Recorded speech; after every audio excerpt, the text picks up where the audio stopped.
Hello, and welcome to Activating Sustainability, the Anthesis podcast. I'm your host, Chris Peterson, director at Anthesis Group.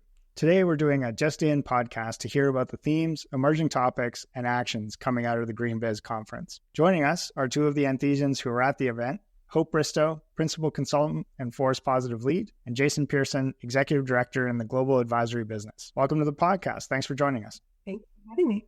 Hey, Chris. So GreenBiz is always such a valuable pulse check on the key themes, emerging topics, and sentiment in the sustainability space. So to start, I'd love to hear theme or themes that really stood out to each of you from the sessions and the chatter at the event. Yeah, so I can begin here. I would say one of the biggest themes coming out of GreenBiz this year was nature. There were probably just as many nature-related breakout sessions and workshops as there were sessions on things like ESG regulations, climate targets, etc. There seemed to really be a shift this year in the types of discussions that were happening, in that, more attention is being paid to nature and the fact that we can't reach net zero without solving the nature and biodiversity crisis. So I heard a lot of discussion around the fact that climate and nature are really working hand in hand. In order to align with a 1.5 degree future, we need to, not only significantly cut emissions, but also restore and preserve nature's ability to draw down CO2 from the atmosphere. That being said, though, in one of the sessions I was in, the moderator asked, how many companies in the room have developed a nature or biodiversity strategy. And I would say that out of quite a few, maybe a few hundred sustainability professionals that were in the room, there were only about 5 people that raised their hands. So it was pretty clear to me that nature still lags behind climate, and there's definitely still a lot of work to do in this space. Were those discussions around how do you establish the strategy, or was it getting into how do you measure the impact, or what was the focus of that? Yeah, I would say the majority of the discussion was around measuring and quantifying your impact. The kind of onset of developing a nature strategy is first understanding how you're dependent on nature and what types of impacts you're having. So they had full workshops just to understand that, how to actually quantify your impact, so you can then kind of figure out where you need to prioritize. Yeah, amazing to see how it's developed. Jason, how about for you? What stood out? Sure. Thanks, Chris. So I went to GreenBiz fully expecting that the conversation about regulatory compliance would be a significant theme. And indeed, that was one of the major themes of the conference. One of the tracks was all about the new regulatory regime, as one of the session panels was titled. And many of the sessions across the 2.5 days were focused on the role that government regulators, but also the ecosystem of frameworks, voluntary frameworks, and organizations that are supporting those voluntary frameworks are playing in setting the context and in defining the conversation around how many of Anthesis's clients are taking action. And that was really my interest, was in what are the drivers that are driving large companies to take meaningful action around social and environmental impacts, and to what extent are the actions that government regulators are taking playing a significant role in driving those meaningful actions. And I was curious how much the Corporate Sustainability Reporting Directive out of the EU, CSRD, was a driver, or in the context of other regulations like California has been bringing online, as well as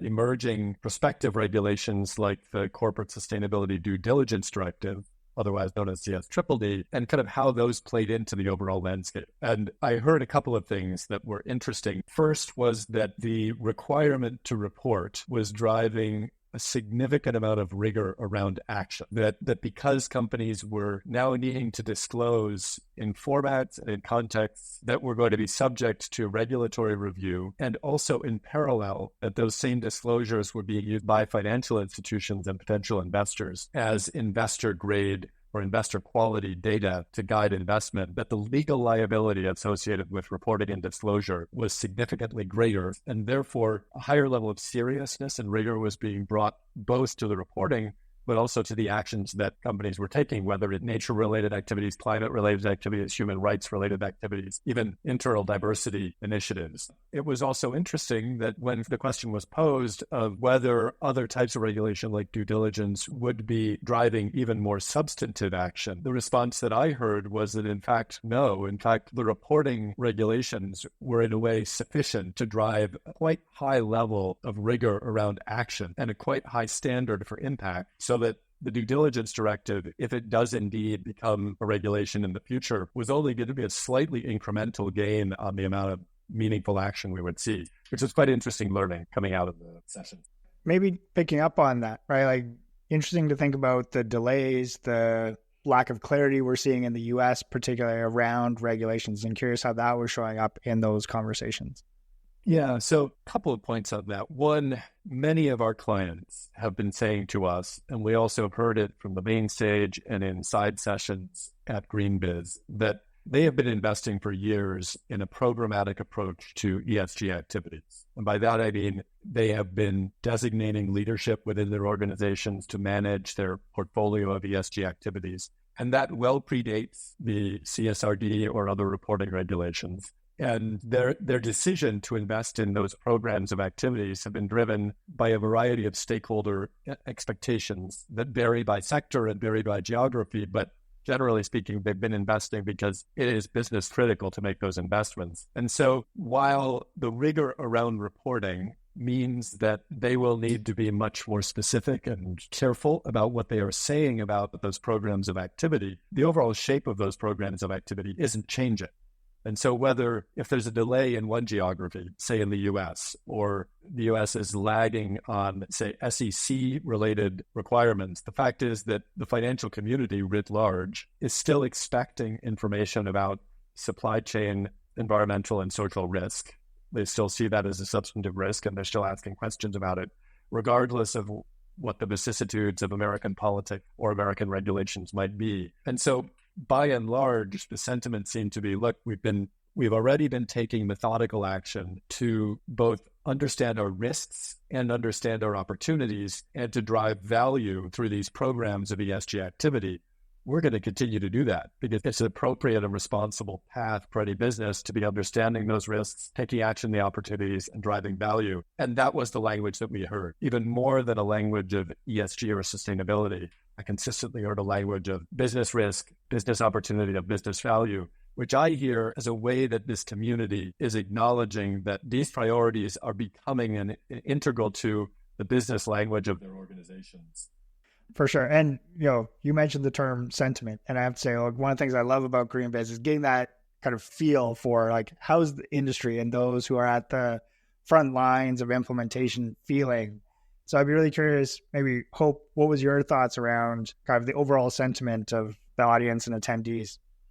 Yeah, I would say there was definitely a mixture of excitement and positivity, but there was also some standard frustrations thrown in there that we tend to see as sustainability advisors on a regular basis.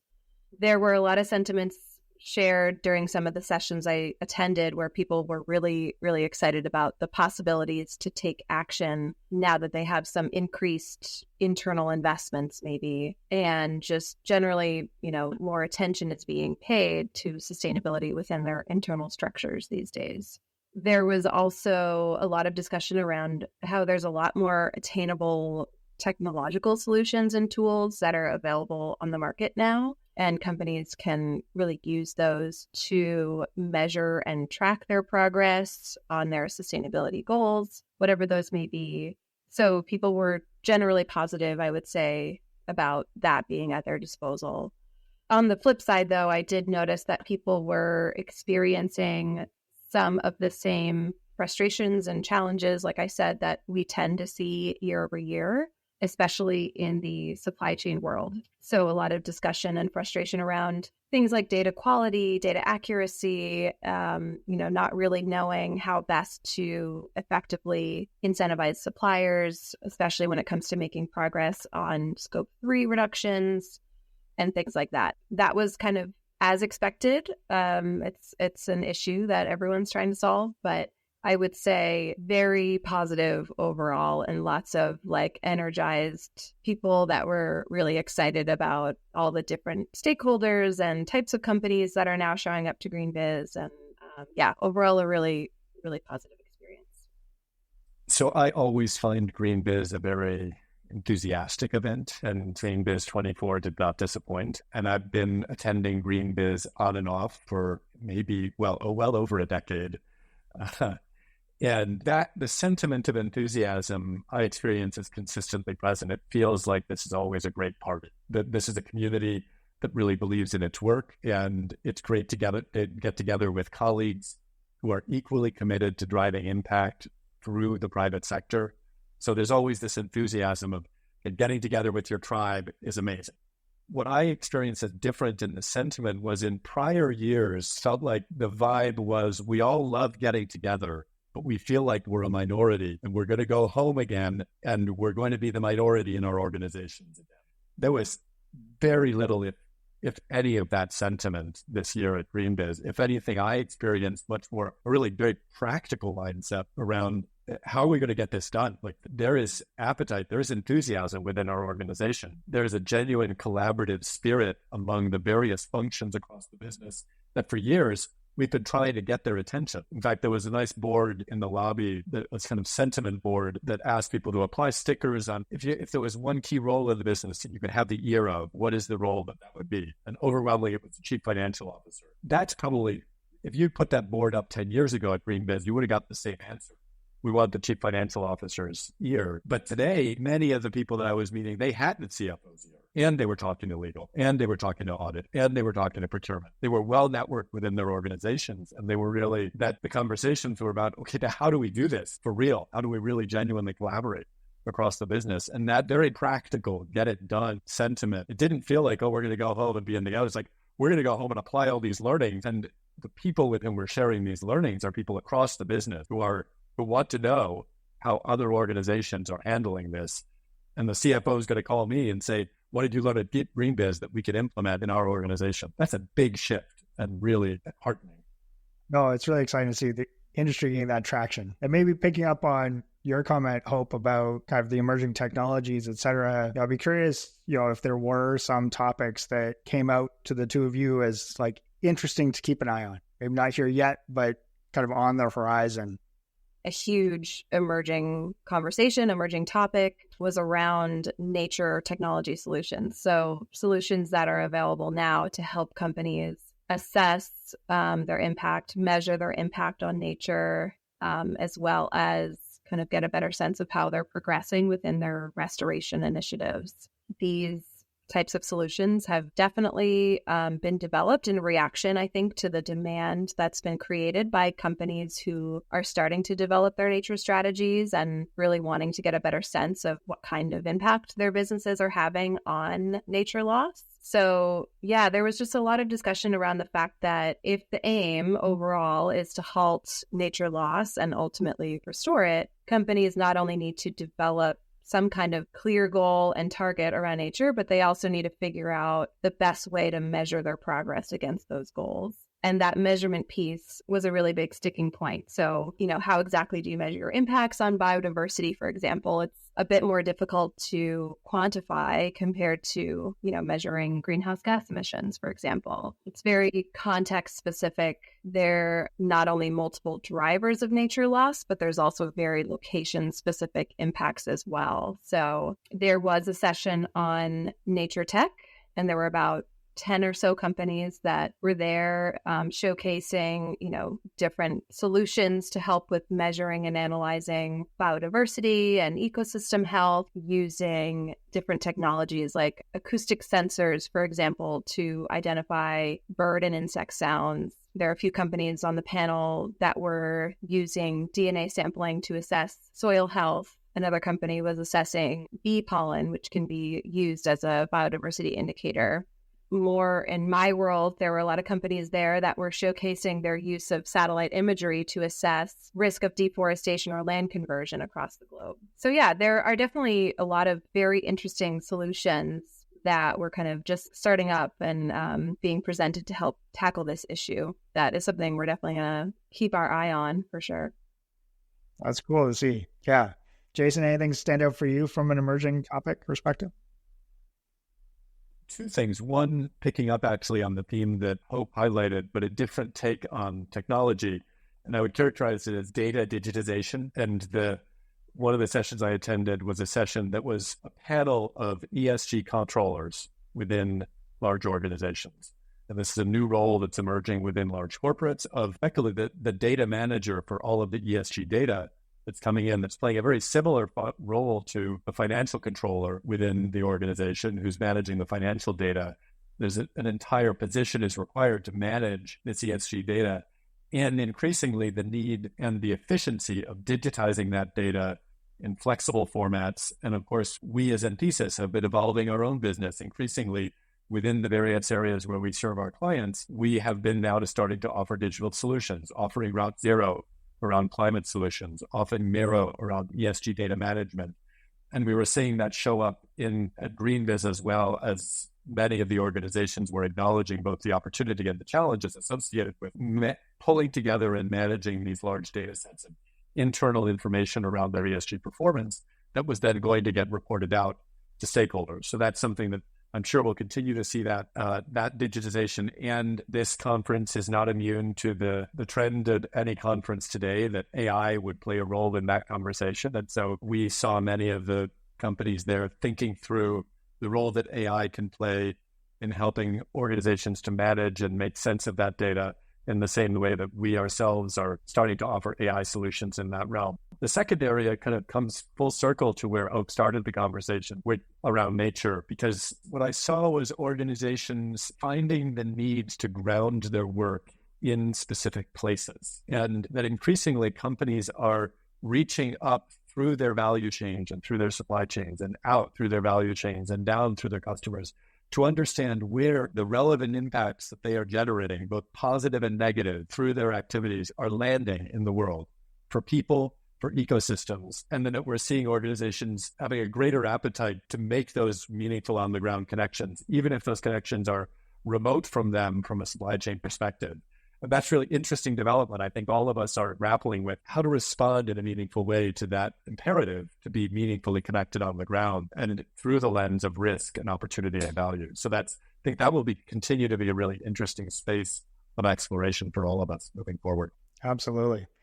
And there's so many threads I'd love to pick in there, but I know we're coming up on time. So maybe in the interest of kind of ending on a point of action, would love to hear from each of you if there's one thing you're taking from kind of your time at GreenBiz or an inspiration that others should be thinking about and action going forward. Maybe Jason, do you want to share thoughts there?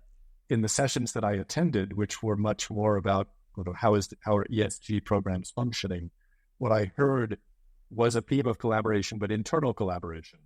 And how as an ESG professional, do I reach out within my organization and establish really meaningful, constructive, long-term relationship or functional leaders in the business, in legal, in finance, in procurement, in marketing, and maintain those relationships over time.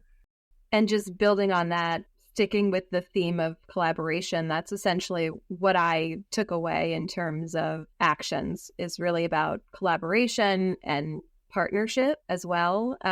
It was really clear to me from listening to a lot of the companies that spoke up during the sessions that everyone in this, space of nature is really trying to achieve the same thing, and that you won't succeed in affecting change if you try to act alone, especially at that landscape level where a lot of environmental and social issues occurring on the ground are really beyond, the company's direct control in most cases. So the takeaway being, companies should really be collaborating with other stakeholders like NGOs, academia, even their peers, to really be able to implement their commitments effectively and contribute to long-lasting impact. So really starting to think about, what types of multi-stakeholder initiatives you can get involved in, developing a stakeholder engagement plan, advocating for policy change, and just generally contributing to other collaborative efforts that help restore and protect natural ecosystems. I think it's really important for businesses to share that responsibility of restoring and compensating for the effects of nature loss, and, make sure that that's part of their broader initiatives to really deliver more positive outcomes. Well, that's great. Some really tactical things that we can all go off and apply, and really appreciate kind of the big picture perspective all the way through to what we can do going forward. So thank you both so much for the insights and the time. And thank you all so much for listening. As always, love to hear from you on your feedback, and can be reached through the new anthesisgroup.com website, where you'll also find past episodes and lots of valuable resources. Thanks again, and take care.